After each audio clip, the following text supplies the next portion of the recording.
Hi, I'm Hugo Gurdon, Editor-in-Chief of the Washington Examiner.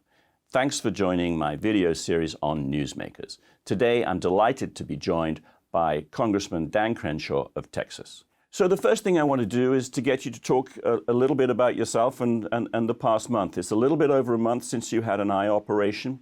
I wonder if you could just tell our viewers why that became necessary, what you've been going through.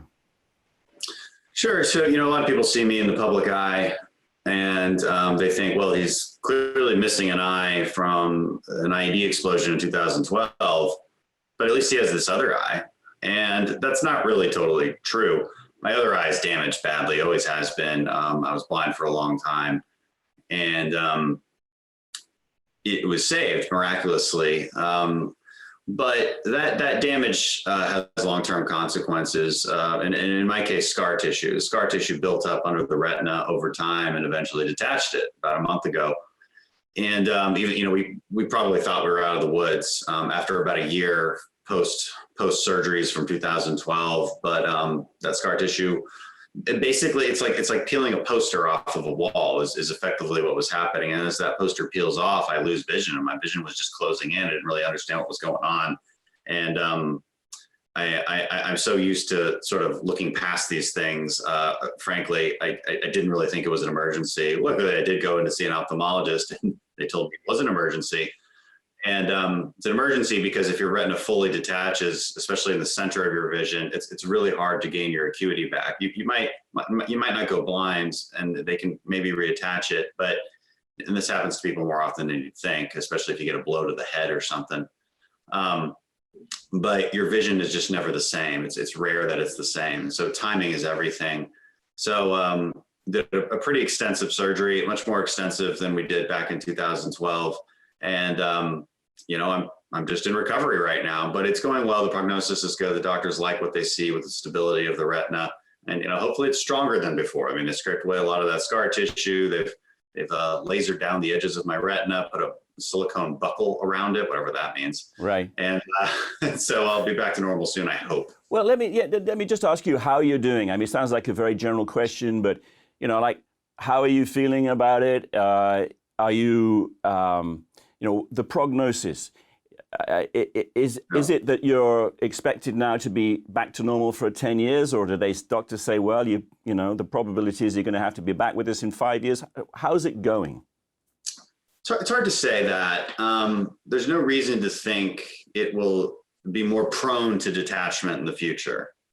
Again, a blow to the head, like a car crash or something, could change that. But normally it happens to normal people too. So it's hard to say. Based on what I can see now and how I've been evolving over the past month, I do tend to think that I can be optimistic and say I'll get back to my normal. Now, my normal is not normal. Again, I have like 21,000 vision. It's off the charts because I have no lens in my eye. People don't realize that. Like, I have a cataract that's unfixable. So I have to wear extremely unique and expensive contact lenses. And the miracle is that they correct my vision to 20/20. I'm hoping to get back to that. I'm hoping to get back to correctable vision. And, here we go. These are sort of glasses that I generally wear in my normal life. I mean, they're huge. They're like Coke bottle lenses. Right. The only time you ever see me in those things is, maybe when I fly and on the airplane, I don't like to wear contacts. But so I'm hoping to get back to that. I am optimistic. Feel good. I've been getting back to my normal routine slowly. Been doing my official duties. Still haven't really gotten back on social media, but I am starting to do that a little bit more. Starting to exercise and work out again. I'm planning my big 4th of July party, which I'm very excited about. And I don't know if everybody recalls, it went pretty viral a few months ago because I challenged Biden on that when he said, oh, you can have a couple people over in your backyard. And I said, well, I'm going to have a massive party now. So I'm making good on that promise. So I am getting back to normal. It's been a nice detachment from politics for the past month or so, but I am slowly getting back to it. Well, we wish you very well on that. You mentioned flying, and actually, by coincidence, that's something that I wanted to ask you about. One of the most amusing and sort of entertaining parts of the election campaign was watching a video that you made. I believe it was with other Texas representatives, GOP representatives. and that had you jumping out of an airplane. It looked like it was contemporary piece of video. Are you being told that you're not allowed to do that kind of stuff anymore? I mean, are your doctors saying, hey, you got to cut that kind of action man stuff out? No, I can still do it. Okay. We're all good. All right. You'll see more of those. You'll see more of those videos. Like I said, you know what they don't want me doing? They don't want me again boxing, right? That's what they don't want me doing. But the skydiving, I mean, if you get a blow to the head skydiving, like something went really, really, really wrong. Right. So you got bigger problems. Right. Well, I wanted to, switch gears a little bit. You talked about getting back to normalcy, you getting back to your official duties. Did you take part in this morning's vote about to remove Liz Cheney from the leadership? And what's your view on that? Back in January, you defended her vote of conscience on impeachment. Did you take part? How did you vote? What's your view on all of that? No, I didn't take part in that. I don't really consider that official duties. I mean, when I say official duties, I'm doing hearings, I'm doing legislative duties, constituent services, that kind of thing. That I would call that political duties, but no, I didn't. I mean, I didn't proxy vote on it. I have not been able to be there to be part of the discussion and talk to my colleagues about what's going on. So I tell you what, I'm very grateful for that. I'm grateful to be outside of that particular drama, because it is just drama. It is all self-imposed drama. It is self-imposed division. And frankly, I'm very sick of it. It is the only way that we lose in 22 and the presidency in 24. The only way we lose is this BS self-imposed drama. And there's both sides of it. Okay, it comes from the Trump loyalists, and it comes from the anti-Trumpers. And I don't believe that I'm in either category. I'm not part of this undying loyalty cult to Trump, and I'm certainly not part of some anti-Trump cult either. And I think it's very foolish for politicians to attempt to navigate that. Just be yourself. Just be yourself. So when you push too hard, people resist back, and you end up, ironically, you end up in a place worse off than you wanted to be in the first place. And and I think that's what happened here. I definitely supported Liz before, and obviously the majority of the conference did. But that she kept pushing and thereby lost support. And I think whatever her goals were, she certainly did not meet them by taking those actions. So, that's just my observations from afar. But I would just encourage Republicans in general, stop trying to be part of one team or the other. You've got to start looking towards principles. What makes us conservative? Right. We haven't been doing that enough, and that's what I would encourage. I would like to ask you to speak a little bit about the relationship between the party and former President Trump. My impression is that the great majority of the conference up on Capitol Hill are not in the cult of Trump, and they're not in the cult of against Trump either. That actually quite a lot of them would like to move to the post-Trump era. Is that a feasible thing to happen in the short term, or is it? And if so, how does that happen? I would say we overthink this issue too much.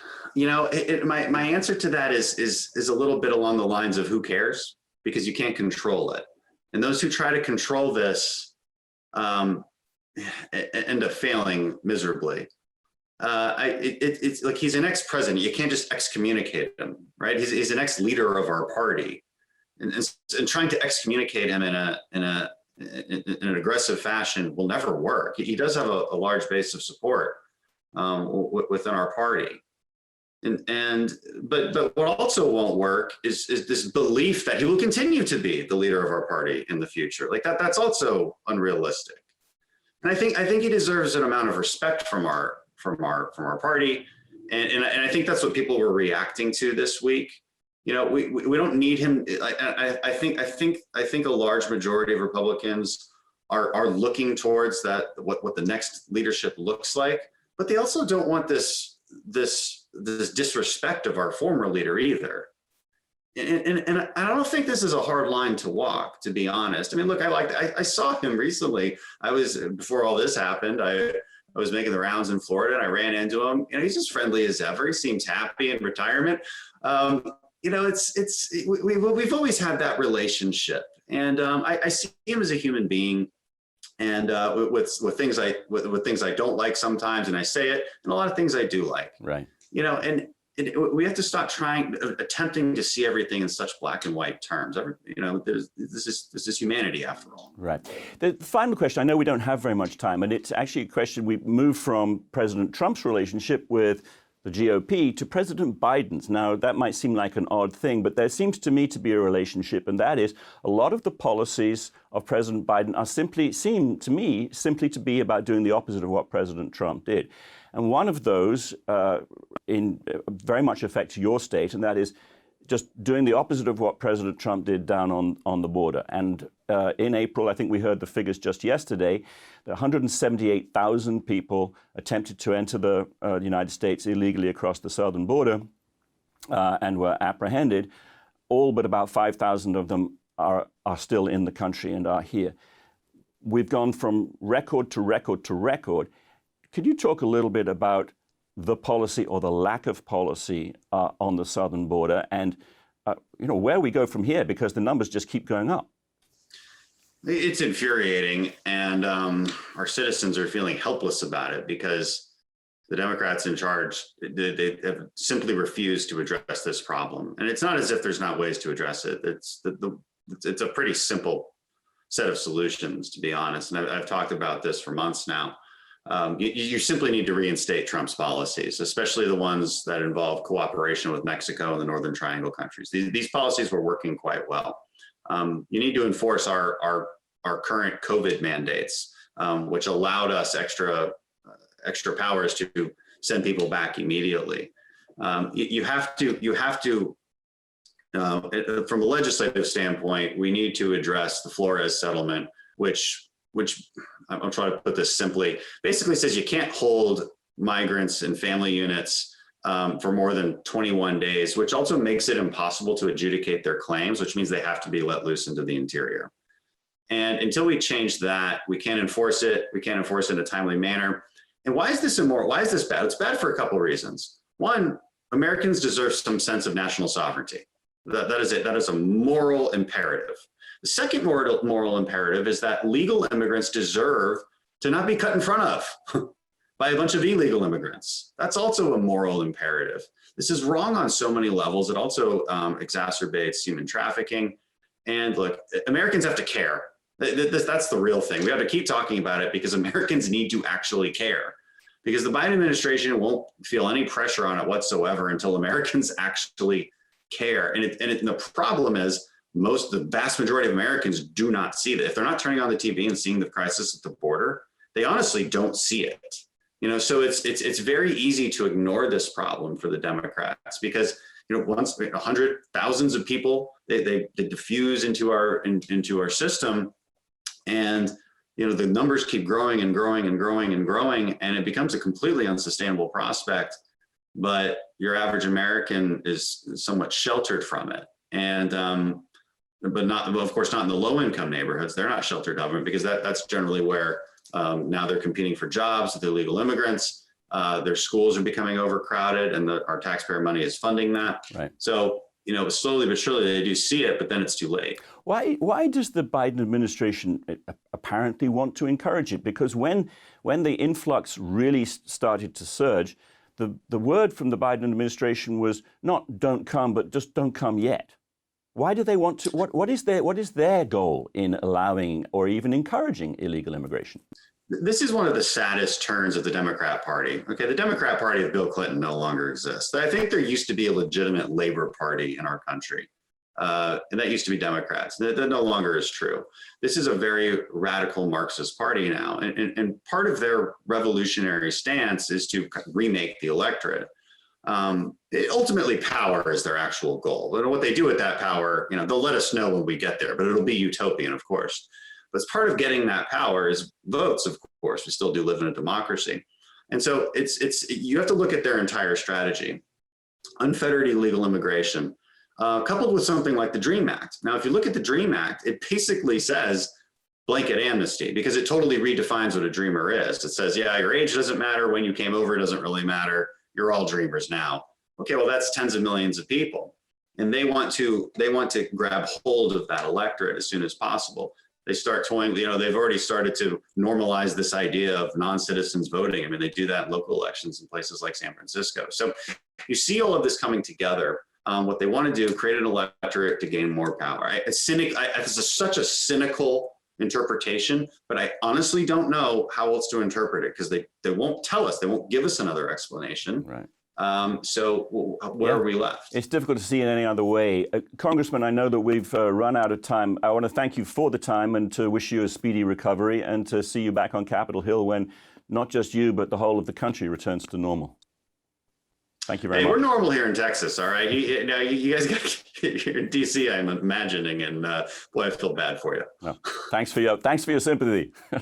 Thank you. Bye.